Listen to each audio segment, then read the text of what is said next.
I am recording this rack of the week before I leave for the tournament, but you're watching this on the Sunday that I get back, and I hope I did good. I hope I won a match. That would be cool. We'll find out. You're probably finding out today. Anyway, let's look at this rack of the week. 138. I call it no bumping. It's a good example of running a rack without bumping into balls, even though I do once by mistake. But I've got almost a parallel angle on this break shot, kind of a high break ball. I think this is just a below center stun. Hopefully the cue ball doesn't even hit a rail. Let's see how I hit it. Looks like I'm going to hit it pretty hard. Oh, yeah, I went for it. No, that was definitely not what I thought. So you can see how from that angle, the cue ball is going to pick up left English on this side of the rack, and it spins down off from the side rail. So that worked out pretty good, but let's pause and take a real quick look at this rack. There's no real apparent break ball in the traditional side of rack areas yet. These two balls are tied up, and there's a slight problem here, and then I have one up table ball. So what are you going to do? How are you going to get through this rack? You don't want to bump balls unless if absolutely necessary. Now, I am going to bump a ball on the first shot, and it's necessary because these two are tied up. Think about it. Unless if you play short side position to shoot one of these balls up in this corner, you have to bump them. Now, I think this is a very controlled bump and strategic because I need a break ball. So here's a chance to knock one of these balls up here. Well, not that far, just this far, for a break ball.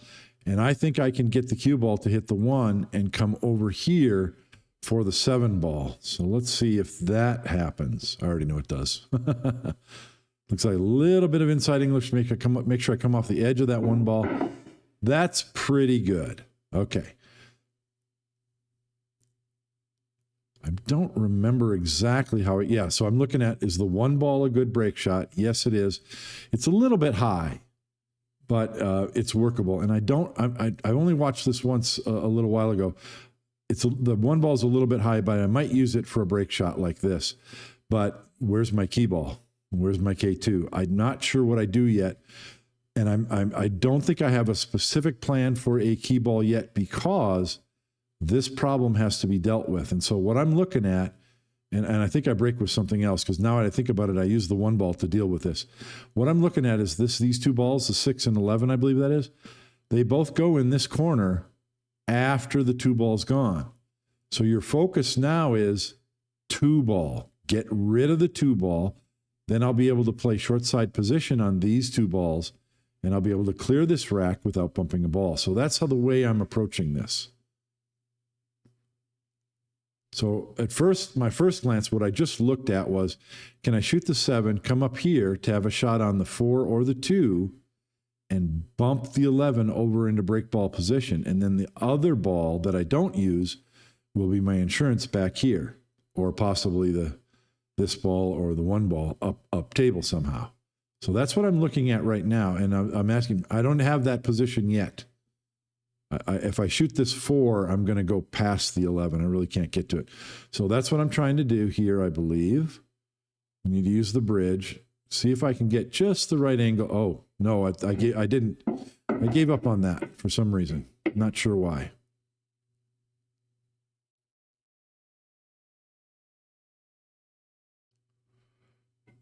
I believe that right now what I'm thinking about is bumping a ball again. Because if I can bump the 6, I should have a shot on the 2 or the 4 back this way. But I don't. I go between those balls. And it just so happens that I get good position on this 15, which gets me on the 1 ball. So it's kind of a transition like I talked about a couple of weeks ago. But I'm still focused on this 2 ball. The purpose of shooting this 1, I believe, yeah, I'm taking a look, is to get on this 2. And I might even use the 3 to get on the 2 even better. Let's take a look.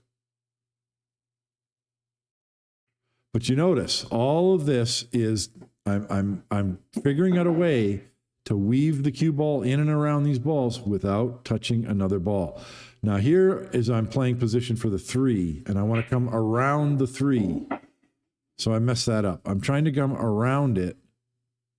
Then I would have the 3 And I can shoot the 5 and come over here and get short side, or I can shoot the 4 and come over there. So let's see.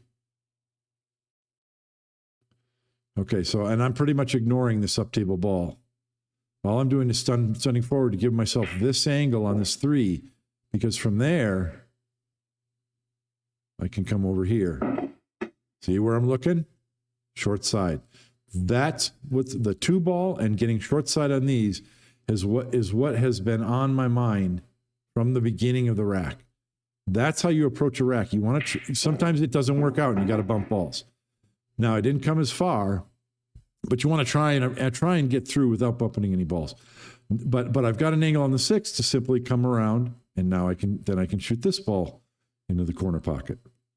So that's what you're doing most often when you're trying to clear a table without bumping any balls, is you're looking at often short side position. Did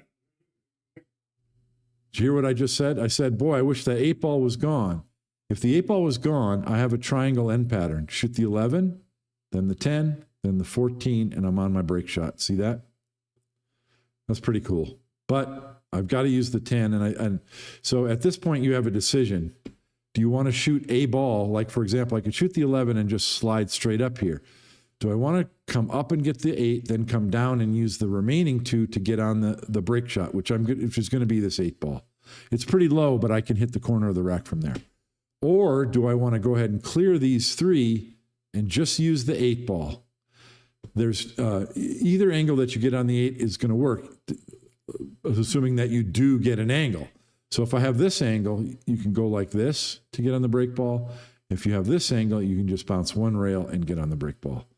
So that's what I'm looking at right now. And I've decided to clear the 3 balls down table. And the reason why is I can use that exact end pattern, this little triangle. I can go, yeah, I've just decided. I can go 11, 10.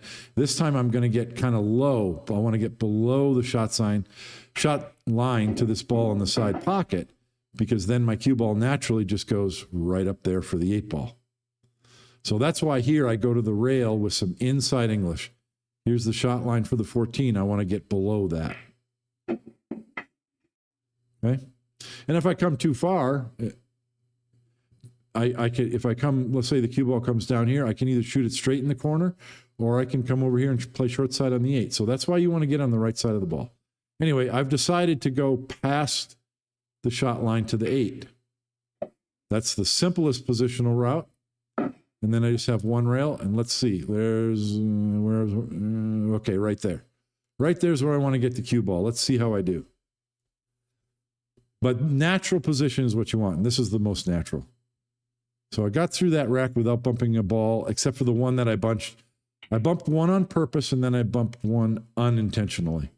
Okay, I came past my mark, but if I had picked this mark, if I had picked this spot for my cue ball and gone past it, then my cue ball would be here. So you want to pick a spot that's kind of the median where short or long is going to still get you a good angle. So that's what I've achieved. And then this one's a draw stroke. This is probably, the cue ball's either going to go to the side rail or it's going to stall out where it just goes below the rack and then just kind of pulls up and stops without hitting a rail.